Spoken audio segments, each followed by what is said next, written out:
ہم جو بھی ہوں اور جیسے بھی ہوتے ہیں بالآخر سب قبروں میں جا سوتے ہیں،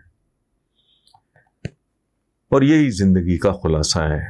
لیکن دکھ اس بات کا، افسوس اس بات کا کہ ہم میں سے اکثریت کو یہ بات یاد نہیں رہتی۔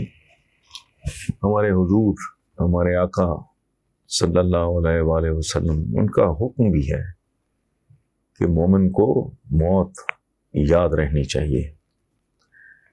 قبر کہانی اسی سلسلے کی کڑی ہے۔ مشہور لوگوں کی گمنام قبریں ہمیں اپنے ایک صوفی شاعر کا وہ شعر یاد دلاتی ہیں: بلے شاہ اسا مرنا نہ ہی، گور پیا کوئی اور۔ قبریں صرف ان لوگوں کی زندہ رہتی ہیں جنہوں نے اپنی زندگیاں خلق خدا کے لیے وقف کر دی ہوتی ہیں۔ اور یہ کون لوگ ہیں؟ یہ ہیں اولیاء، صوفیاء، درویش، فقیر منش لوگ، جن کی قبروں پہ روشنیاں بھی رہتی ہیں، رونقیں بھی رہتی ہیں، جبکہ عام بڑے سے بڑے ستارے ڈوب جاتے ہیں، بڑے سے بڑے سورج، ان کو گرہن کہا جاتا ہے، بڑے سے بڑے چاند غرق ہو جاتے ہیں۔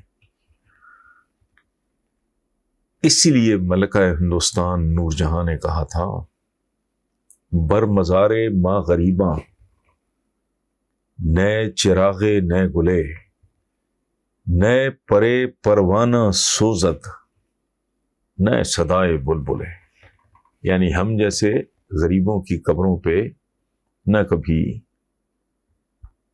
پھول کھلتے ہیں، نہ کبھی چراغ جلتے ہیں، نہ جلے ہوئے پروانوں کے پر دکھائی دیتے ہیں، نہ بلبلوں کی صدا سنائی دیتی ہے۔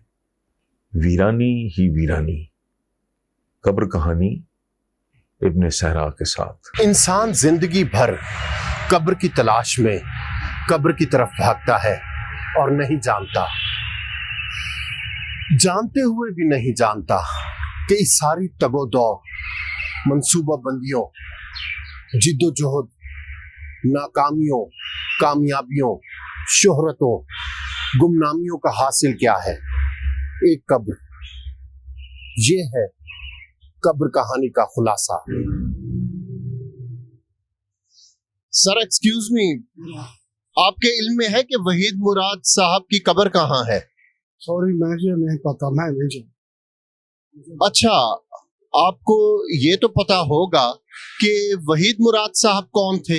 وہ بہت مشہور ہستی تھے، چاکلیٹ ہیرو تھے پاکستان کے، بہت بڑے اداکار تھے، ان کو کون نہیں جانتا، پورا ملک جانتا ہے۔ وحید مراد کی آخری آرام گاہ کے نگران اور گورکن سے پوچھتے ہیں کہ جس شمع کے گرد کروڑوں پروانے منڈلاتے تھے، اس شمع کے گل ہونے کے بعد آج صورتحال کیا ہے؟ آپ کا نام کیا ہے؟ محمد رمضان۔ محمد رمضان صاحب، کتنے عرصے سے آپ اس قبرستان کے نگران ہیں؟ تیسری پیڑھی جا رہی ہے، ہماری تیسری نسل۔ تیسری پیڑھی، یعنی کہ آپ کے دادا بھی گورکن تھے یہاں، آپ کے والد صاحب بھی اور آپ بھی۔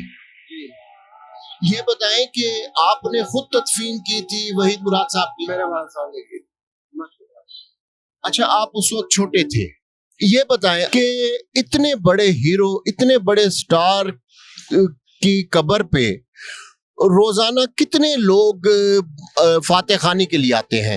برسی میں آتے ہیں، جب سال کا ختم ہوتا ہے تب آتے ہیں، 1 2 3 4، بس اس سے اوپر نہیں آتے۔ یعنی برسی پر بھی 2 4 10 لوگ ہی آتے ہیں؟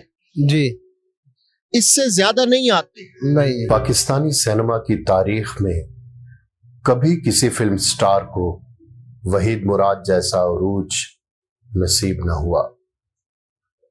فلم سازی سے اداکاری تک وحید مراد کی زندگی عروج اور مقبولیت کی ایک حیرت انگیز داستان ہے۔ لیکن پھر کیا ہوا؟